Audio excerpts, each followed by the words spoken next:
peut-être Est-ce que Valérie Ayé, vous craignez que Donald Trump soit tenté, pour se débarrasser, j'allais dire, du conflit, de donner une victoire à Vladimir Poutine? Mais c'est hors de question. Hors de question. C'est notre sécurité collective qui est en jeu aujourd'hui. Si Donald Trump, par ailleurs, donnait, pour reprendre votre expression, une victoire à Vladimir Poutine, c'est la loi du plus fort. C'est la remise en cause de tous nos préceptes et nos principes de l'état de droit et international. Donc évidemment qu'on doit batailler et mener la bataille et faire comprendre très clairement à Donald Trump que ça n'est pas l'intérêt des Européens, mais ça n'est pas non plus l'intérêt des Américains. Mais quand vous dites loi des plus forts, à la loi du plus fort. L'Europe est plus forte, a des chances d'être plus forte dans ce cadre-là?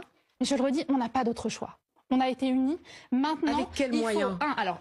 On a mis 120 milliards d'euros sur la table depuis 2022, d'aide militaire, d'aide humanitaire et d'aide financière. Les États-Unis ont mis 60 milliards d'euros sur la table d'aide militaire. Il faut qu'on soit prêt. Si jamais les États-Unis décidaient demain de ne plus aider l'Ukraine, il faut qu'on soit prêt à mettre davantage d'argent sur la table. Si demain Vladimir Poutine gagnait en Ukraine, c'est, je le redis, notre sécurité collective qui est en jeu. Vous croyez vraiment au fait que les pays européens aujourd'hui sont prêts à mettre plus d'argent pour l'Ukraine? On voit bien que c'est quand même progressivement une forme de désengagement, une forme de lassitude qu'il y a dans les pays européens, qui aussi existe dans les opinions, mais qui existe aussi chez les gouvernements.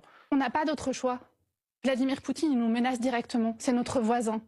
On est à quelques milliers de kilomètres de Paris. Et donc, ce qu'il faut faire, c'est continuer à aider l'Ukraine, rester aux côtés de Volodymyr Zelensky et du peuple ukrainien.